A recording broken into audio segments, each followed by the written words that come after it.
Hello दोस्तों, स्वागत है आप सभी का।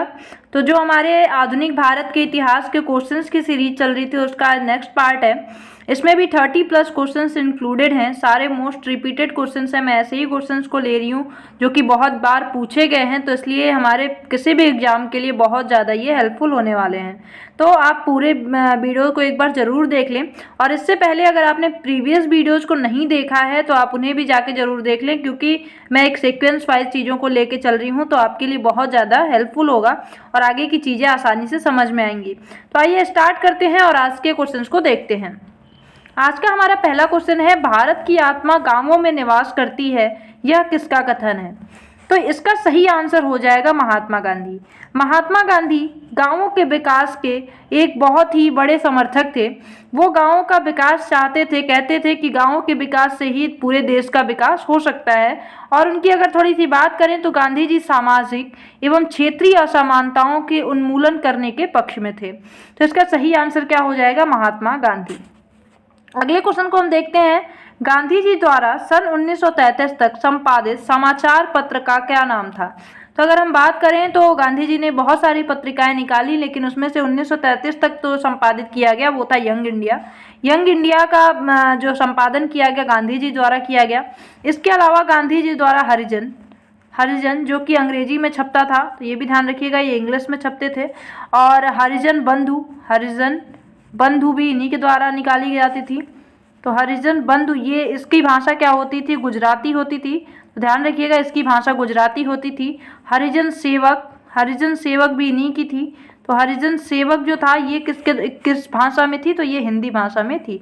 इससे आप जरूर ध्यान रखें। आइए अगला क्वेश्चन को देखते हैं। हमारा अगला क्वेश्चन है, महात्मा गांधी जनवरी 1915 में कहाँ से भारत लौटे? तो भारत कहाँ से वो लौटे थे? तो इनका सही आंसर दक्षिण अफ्रीका। 1915 में महात्मा गांधी जब भारत आए तो वो कहाँ से आए थे? दक्षिण अफ्रीका से। उनको भारत आने का आह्वान गोपाल कृष्ण गोखले ने किया था। गोपाल कृष्ण गोखले को महात्मा गांधी अपने राजनीतिक गुरु मानते थे। और अगर थोड़ी सी बात करें तो महात्मा गांधी ने 21 वर्षों तक दक्षिण अफ्रीका में एक अधिवक्ता के रूप में कार्य किया था। जिसका सही आंसर क्या हो जाएगा? दक्षिण अफ्रीका। अगले क्वेश्चन को हम देखते हैं। अगला क्वेश्चन है हमारा, अंग्रेजों द्वारा निम्न में से किस क्रांतिकारी को फांसी की सजा दी गई? तो इसकी अगर हम बात करें तो इसका सही आंसर हो जाएगा राजगुरु को 23 मार्च 1931 को फांसी की सजा दे दी गई। इनके साथ सुखदेव और भगत सिंह भी थे। भगत सिंह को और सुखदेव को भी इनके साथ फांसी दी गई थी। कारण क्या था? सैंडर्स की हत्या कर दी थी इन लोगों ने, और इसी की सजा में इन्हें फांसी की सजा दी गई थी। इन लोगों ने जब सैंडर्स की हत्या क्यों की थी? क्योंकि लाला लाजपत राय को लाठी से मार करके उनकी हत्या कर दी गई थी। इसी के विरोध में इन लोगों ने सैंडर्स की हत्या कर दी थी। अगले क्वेश्चन को देखते हैं।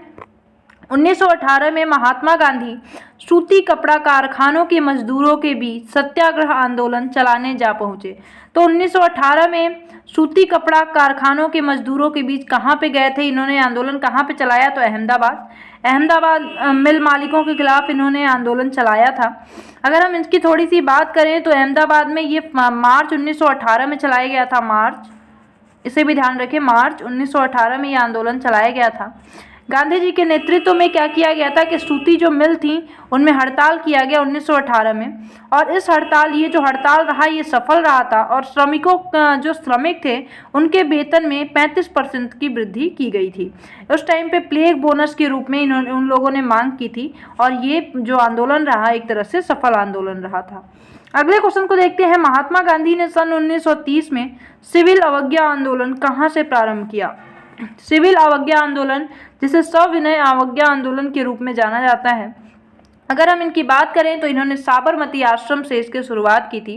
दांडी यात्रा जो दांडी यात्रा है उसी से शुरुआत की गई सविनय अवज्ञा आंदोलन की। और इसकी हम बात करें तो 24 दिनों तक ये यात्रा चली थी। साबरमती से दांडी तक 24 दिनों तक ये यात्रा चली थी। अगर हम इनकी बात करें तो इसमें 78 लोग शामिल थे। 78 लोग गांधी जी के साथ निकले थे। और अगर हम इनकी बात करें तो कब से हुई थी? 12 मार्च। ये भी ध्यान रखिए कि 12 मार्च 12 मार्च 1930 से ये यात्रा साबरमती से निकली और दांडी में 5 अप्रैल 1930 को ये लोग पहुंच गए थे। इसका मुख्य उद्देश्य क्या था कि नमक जो कर था उसके कानून को तोड़ना था और 6 अप्रैल 1930 को गांधी जी ने अपने नमक का निर्माण किया और नमक का निर्माण करने के बाद नमक कानून को उन्होंने तोड़ दिया। अगले क्वेश्चन को देखते हैं। अगला क्वेश्चन है हमारा, महात्मा गांधी ने किस आंदोलन से भारतीय राजनीति में प्रवेश किया? तो अगर इसकी हम बात करें तो इसका सही आंसर हो जाएगा चंपारण आंदोलन। चंपारण आंदोलन 1917 में चलाया गया। 1917 में चंपारण आंदोलन चलाया गया था।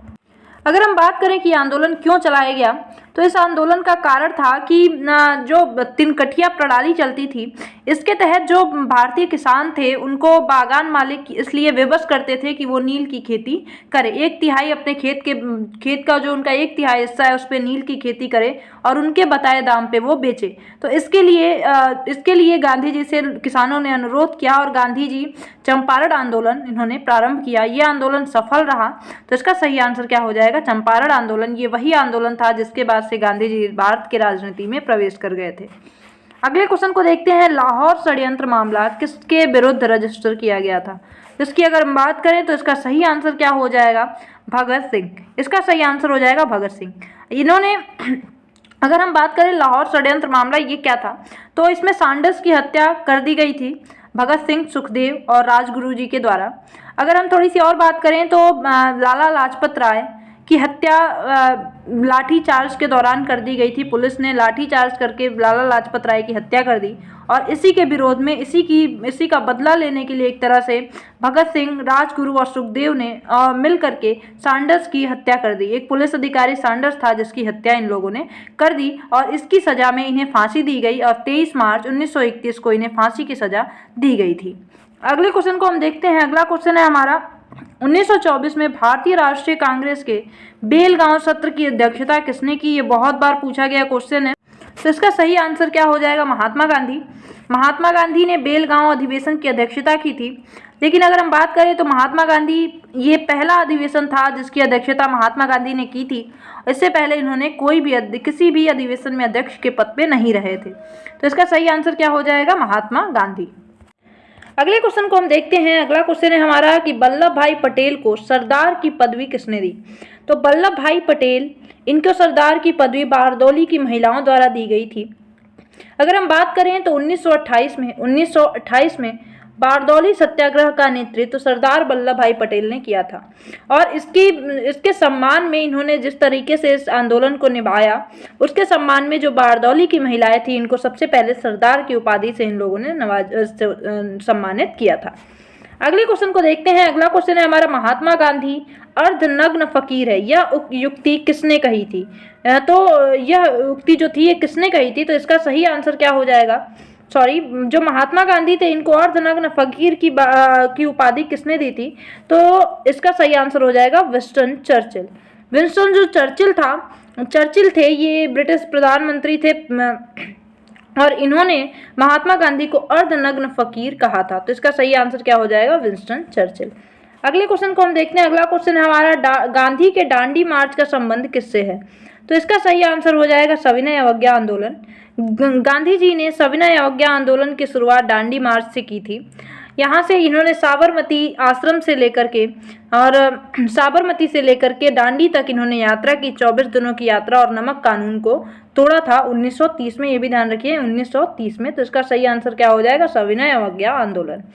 अगले क्वेश्चन को देखते हैं। सविनय अवज्ञा आंदोलन 1930 का मुख्य कारण क्या था? तो इसका मुख्य कारण था अंग्रेज जो थे वो नमक कर बहुत ज़्यादा लगाते थे और उनको नमक पर का अधिकार प्राप्त था और इसको तोड़ने के लिए गांधी जी ने सविनय अवज्ञा आंदोलन प्रारंभ किया था। अगले क्वेश्चन को देखते हैं। अगला क्वेश्चन है हमारा, निम्नलिखित में से किस आंदोलन का नेतृत्व महात्मा गांधी ने नहीं किया? तो इसका सही आंसर क्या हो जाएगा? इसका सही आंसर हो जाएगा स्वदेशी आंदोलन। स्वदेशी आंदोलन का नेतृत्व महात्मा गांधी द्वारा नहीं किया गया था। बाकी जितनी भी आंदोलन हैं जैसे भारत छोड़ो आंदोलन, असहयोग आंदोलन, सविनय अवज्ञा आंदोलन, इनका नेतृत्व महात्मा गांधी द्वारा किया गया था। स्वदेशी आंदोलन की अगर बात करें तो यह आंदोलन 1905 में चलाया गया। किसके विरोध में? बंगाल विभाजन के विरोध में। कर्जन ने बंगाल को 2 भागों में पूर्वी बंगाल और पश्चिमी बंगाल में विभाजित कर दिया था और इसके विरोध में स्वदेशी आंदोलन 1905 में चलाया गया था। तो इसका सही आंसर क्या हो जाएगा? स्वदेशी आंदोलन। अगले क्वेश्चन को हम देखते हैं। अगला क्वेश्चन है हमारा, भारत छोड़ो आंदोलन के दौरान समांतर सरकार का गठन कहाँ किया गया था? तो बलिया उत्तर प्रदेश का एक जिला है बलिया, जहाँ पे समांतर सरकार का गठन किया गया था भारत छोड़ो आंदोलन के दौरान। तो इसका सही आंसर क्या हो जाएगा? बलिया जिला।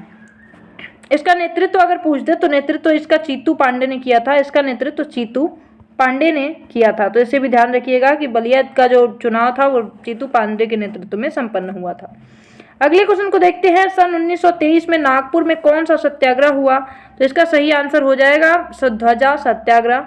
ध्वजा सत्याग्रह, राष्ट्रीय ध्वज फहराने पर इसमें बल दिया गया और 1930 में नागपुर में यह सत्याग्रह चलाया गया था। इसमें क्या किया गया? ये एक तरह का सत्याग्रह का ही पार्ट था और इसमें जो हमारा राष्ट्रीय ध्वज है इसको फहराने पे बहुत अधिक बल दिया गया था। अगले क्वेश्चन को देखते हैं। आमतौर पर किसे लौह पुरुष के नाम से जाना जाता है? तो लौह पुरुष सरदार वल्लभ भाई पटेल को कहा जाता है। सरदार वल्लभ भाई पटेल को लौह पुरुष कब क्यों कहा जाता है? अगर हम थोड़ी सी बात करें तो सबसे पहले जब हमारा भारत आज़ाद हुआ तो इनको गृह मंत्री का पद मिला, गृह मंत्री के रूप में चुने गए। इस समय भारत के सामने सबसे बड़ी समस्या थी भारत के एकीकरण की, जिसमें सरदार वल्लभ भाई पटेल ने सबसे ज़्यादा योगदान दिया था। भारत के एकीकरण में सबसे ज़्यादा योगदान सरदार वल्लभ भाई पटेल ने दिया और इसी के सम्मान में इन्हें लौह पुरुष से सम्मानित किया गया। इनको लौह पुरुष की उपाधि दी गई। अगले क्वेश्चन को देखते हैं। अगला क्वेश्चन है हमारा,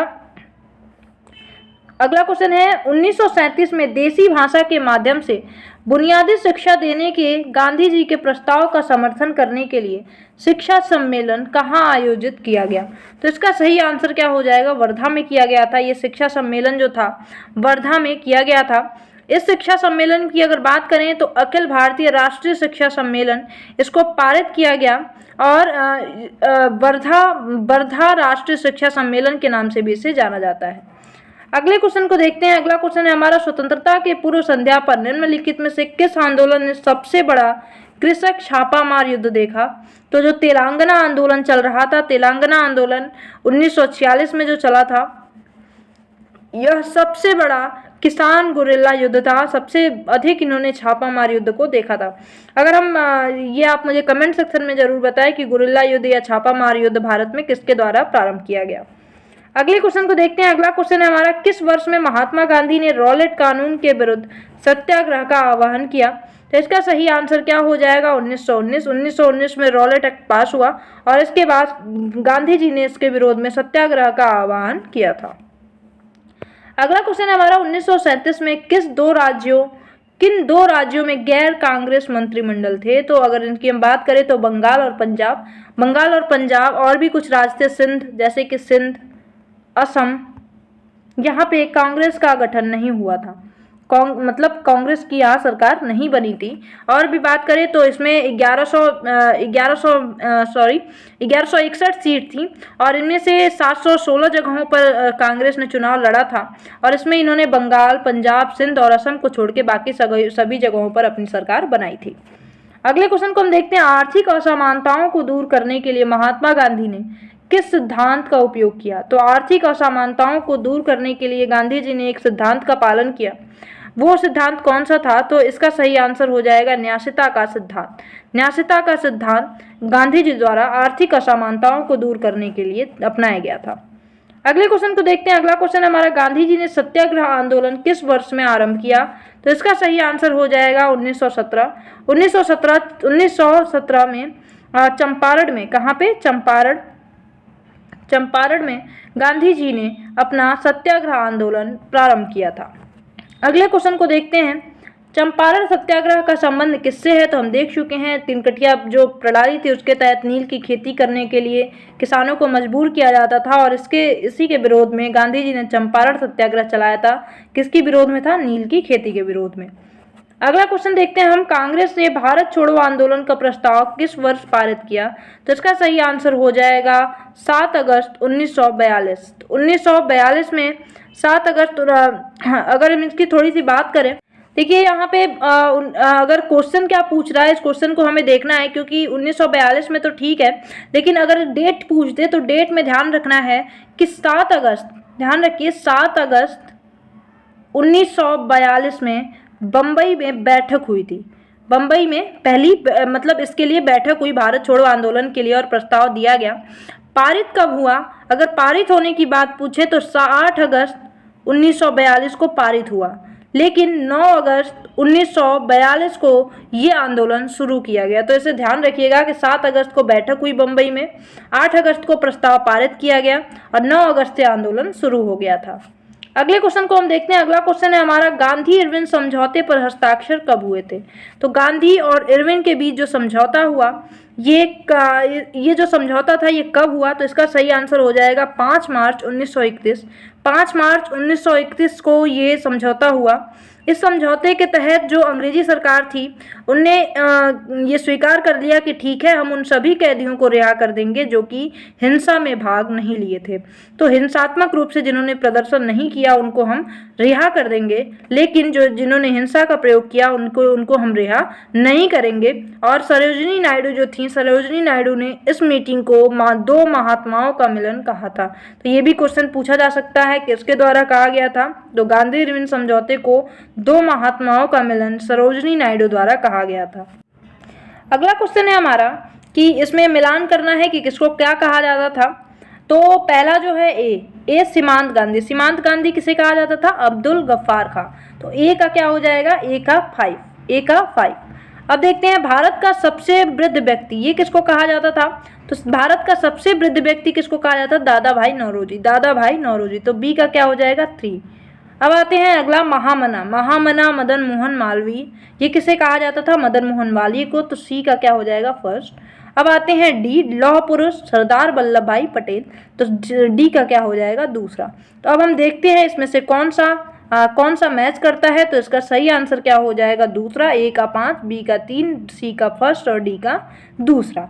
तो अगले क्वेश्चन को हम देखते हैं। अगला क्वेश्चन है हमारा, मदन मोहन मालवीय को महामना की पदवी किसने दी थी। तो महामना की पदवी किसने दी थी मदन मोहन मालवीय को। तो इसका सही आंसर क्या हो जाएगा, महात्मा गांधी ने। और एक बात और ध्यान रखिए कि महामना की पदवी भारत में पहले किसको दी गई, मदन मोहन मालवीय को दी गई, और अंतिम भी मदन मोहन मालवीय ही थे जिनको महामना की उपाधि दी गई थी। अगले क्वेश्चन को हम देखते हैं। अगला क्वेश्चन है हमारा, भारत छोड़ो आंदोलन के समय वायसराय कौन था। तो भारत छोड़ो आंदोलन के समय जो वायसराय थे वो कौन थे, लॉर्ड लिनलिथगो जो थे उस टाइम पे भारत के वायसराय थे। अगला क्वेश्चन है हमारा, अगला क्वेश्चन है कि 1923 में स्वराज पार्टी बनाने के लिए मोतीलाल नेहरू के साथ मिलने वाला कांग्रेस का अन्य नेता कौन था। तो स्वराज पार्टी का गठन किसके द्वारा किया गया, तो मोतीलाल नेहरू और चित्तरंजन दास के द्वारा 1923 में किया गया था। इसका सही आंसर क्या हो जाएगा, चित्तरंजन दास। अगले क्वेश्चन हमारा लास्ट क्वेश्चन है, नौजवान भारत सभा किसने स्थापित की थी। तो नौजवान भारत सभा किसके द्वारा स्थापित की गई थी, भगत सिंह के द्वारा स्थापित की गई थी। तो उम्मीद करती हूँ आपको सारे क्वेश्चंस अच्छे लगे होंगे, हेल्पफुल होंगे आपके लिए। और अगर वीडियो अच्छी लगी तो प्लीज़ लाइक ज़रूर करें और प्लीज़ चैनल को सब्सक्राइब भी ज़रूर कर दें। Thank you so much.